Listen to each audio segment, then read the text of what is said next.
after a 17-day ordeal, trapped rescue workers are finally out. Just shortly after 7:30 p.m. this evening, the rescue workers those trapped were slowly being pulled out one by one. Individually, they were pulled out from that tunnel, and within an hour, all 41 trapped workers were brought out.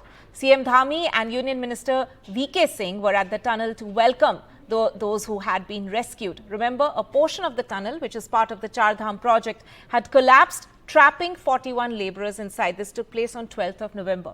There were multiple methods used by the government to retrieve the workers, from using big international drilling machines to vertical drilling. All avenues were explored. But the last stretch of the rescue, however, was done via manual digging, where workers went in, a team of workers went in, dug through the final few meters of the tunnel and managed to bring out all 41 men safely. For more on this, I'm joined by my colleague Kishore Rawat, who is in fact located at the site, who has in fact been tracking all the entire effort which has been going on for 17 days now, and my colleague Nukul also, both of them in Uttarkashi. Kishore, coming to you first, आप 17 दिन से आपने पूरी चीज देखी, किस तरह से multiple methods were being used and finally आज कामयाबी मिली और उन 41 वर्कर्स को फाइनली निकाला गया. आप अगर आज की बात करें, क्योंकि आज ही जो एक सडन बूस्ट और एक सडन स्पर्ट ऑफ होप मिला सुबह, जब उनको पता चला कि ओवरनाइट रेस्क्यू एफर्ट्स चल रहे थे, वो काफ़ी सक्सेसफुल रहा, जिसके लिए एक फ्रेश इम्पीटस मिला, एक फ्रेश बूस्ट मिला उन लोगों को सुबह, कि सिर्फ एक छोटा सा डिस्टेंस ही बाकी रहा और शाम तक वो डिस्टेंस और भी कम होके 2 meters of drilling were finally left. तो अगर आप हमारे व्यूअर्स के लिए आज जो पिछले 24 घंटे की बात अगर आप कर पाए कि किस तरह से rescue efforts finally led to this situation, क्योंकि पहले हम सोच रहे थे शायद थर्सडे तक निकाले जाएंगे. बिल्कुल, जिस तरीके से शनिवार और रविवार को यानी सैटरडे और संडे को जो लगातार पीसी हुई थी, उसमें उन्होंने ऑपरेशन के बारे में बताया कि जिस तरीके से ऑपरेशन चल रहा है उसमें बहुत सारी दिक्कतें आ रही है. जो वर्टिकल ऑपरेशन है उसमें 5 दिन लग सकते हैं. इसके अलावा जो हॉरिजॉन्टल ऑपरेशन जो साइड से टनल से किया जा रहा था उसमें 15 दिन लग सकते हैं. सभी को लग रहा था कि ऑपरेशन लंबल जाएगा, लेकिन जो पिछले 24 घंटों में गुजरा उसने इस पूरे रेस्क्यू ऑपरेशन की तस्वीरें बदल दी. और जो लोग आए थे राइट माइनर्स, उन्होंने एक उम्मीद जगाई कि हम जो आखिरी 20% रह गया है उसमें हम तेजी से काम करेंगे, और उन्होंने बहुत तेजी से काम किया. लगातार इस ऑपरेशन में उतार चढ़ाव देखे गए, लगातार इस ऑपरेशन में उम्मीदें भी जगी और उम्मीदें भी टूटी. 9वें दिन में इस ऑपरेशन में सबसे बड़ा ब्रेक थ्रू हासिल किया और उसके बाद लगातार इस ऑपरेशन में सफलता हासिल करी. लेकिन इस बीच में जैसे ही कई चीजें परेशानी का सबब बनी और लोगों की उम्मीद चले, 36 घंटे तक काम नहीं हो पाया.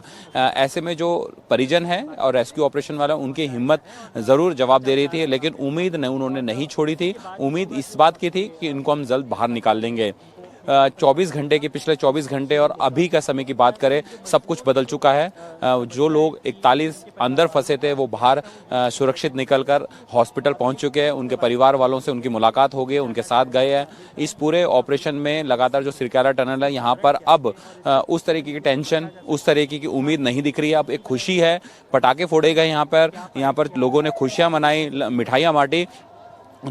तो पिछले 24 घंटे से जो गुजरा है, और अगर 17 दिन से डे फर्स्ट की बात करूं मैं, पहले दिन से लेके लास्ट यानी कल रात की बात करें, उम्मीद धीरे धीरे कम हो रही थी कि लंबा ऑपरेशन जाएगा. लेकिन अचानक से जिस तरीके से सुबह 6 बजे के करीब ये खबर ब्रेक करी थी कि 5 मीटर रह गया, तो वो ऑपरेशन तेजी से और आगे बढ़ा. लगातार वो स्टेप बाय स्टेप, एक इंच, एक फीट हल्का आगे बढ़ रहे थे. इस बार वो कोई भी ऐसी गलती नहीं करना चाहते थे और ऐसी चीजें नहीं छोड़ना चाहते थे कि जिससे लगे कि ऑपरेशन को और लंबा खींच सकता है.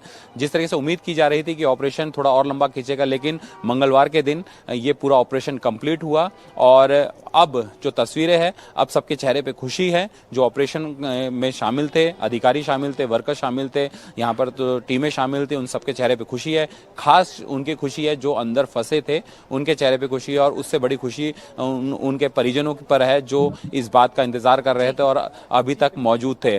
फिलहाल अभी शांति है, लेकिन हर चेहरे पे खुशी है कि वो 41 लोग सुरक्षित बाहर निकल गए और रेस्क्यू ऑपरेशन कामयाब रहा। Right, a sense of relief, and of course, the families have already started celebrating. But first, Nukul, Kishore, stay with us. Let me go across to my colleague Nukul. Nukul, what is the status of the workers at the moment? I believe they've all been taken to a hospital and they'll be kept under observation for some hours.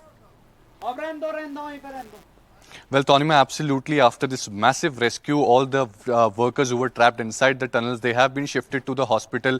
Chinyari Sod is the place where this hospital is located. What we are given to understand is that it was a COVID facility which was made during the time of COVID, as this is a remote area in Uttarakashi. So this particular hospital is being made for those workers who were trapped inside the tunnel, and now they are finally being shifted to this hospital. We have been reporting from the Green Corridor, since for the safety reasons we were not allowed to go towards the Chinyari Sod hospital yet.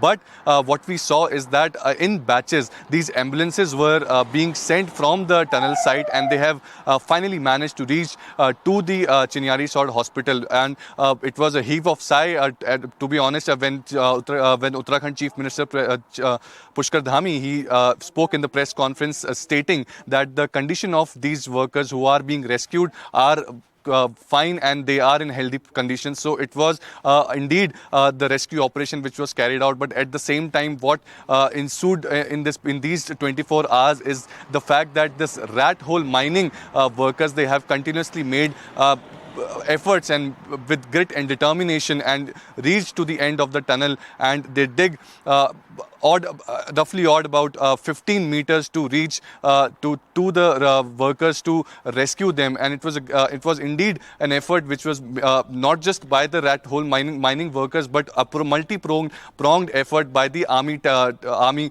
engineers and the technicians who were also accompanying them. At the end, it was the NDRF who rescued these workers and brought them out in stretchers. There was sloganeering as well in the which could be heard, and their morals were high at the same time. Indeed, it is a great moment for the entire country, Tanima. Right, Nukul, stay with us. Let me go back to Kishore. Kishore, अगर आप हमारे दर्शकों के लिए बता पाए कि जो exactly last कुछ घंटे थे, was it tense? Was there a sense that आज ही निकाले जाएंगे safely? Because जैसे हमने देखा है पिछले 17 दिनों में there have been a lot of uncertainties कि पहले ही बोला गया था शायद जल्दी से निकाले जाएंगे, बट बाद में बहुत सारे चैलेंजेस सामने आए. तो आज के शाम की माहौल अगर आप थोड़ा बता पाए कि किस तरह से the last couple of hours, what did you observe? बिल्कुल, सुबह 6 बजे से और अब तक की घटनाओं की बात करें तो बहुत उतार चढ़ाव आए, क्योंकि 5 मीटर रह गया था और 5 मीटर का जो फासला था वो बहुत ही नाजुक फासला था, क्योंकि बहुत संभल कर चलना था. और पहले जिस तरीके से बीच में एक ब्रीफिंग होती है उसमें कहा जाता है कि 55.3 मीटर तक हम पहुंच चुके हैं और अब थोड़ा ही रहा है. लेकिन उसके बाद ये माना गया कि बहुत जल्द यहाँ पर ऑपरेशन कंप्लीट हो जाएगा. यहाँ पर मूवमेंट बहुत तेज हो गया, चाहे वो एम्बुलेंस का मूवमेंट था, NDRF, SDRF का मूवमेंट था, आर्मी का मूवमेंट था. इसके अलावा मुख्यमंत्री पुष्कर सिंह धामी खुद यहाँ पर लगातार पहुंच गए थे और उनकी जो सक्रियता था लगभग यहाँ पर वो 5 से 6 घंटे रहे. ये पूरा एक मूवमेंट था जिसमें ये लग रहा था कि बहुत तेजी से आएंगे, लेकिन फिर डिले हुआ. डिले की वजह ये थी कि जो मलबा था वो पाइप तक गिर सकता था, क्योंकि पाइप उसको और बढ़ाया गया ताकि वो सुरक्षित निकले. तो ये थोड़ा समय जरूर गया, लेकिन उम्मीद ये थी और विश्वास पक्का था, जो ऑफिशियल्स आके अंदर कह रहे थे, जो लगातार काम कर रहे थे, उनका ये कहना था कि आज शाम रात तक इन लोगों को बाहर निकाल लिया जाएगा.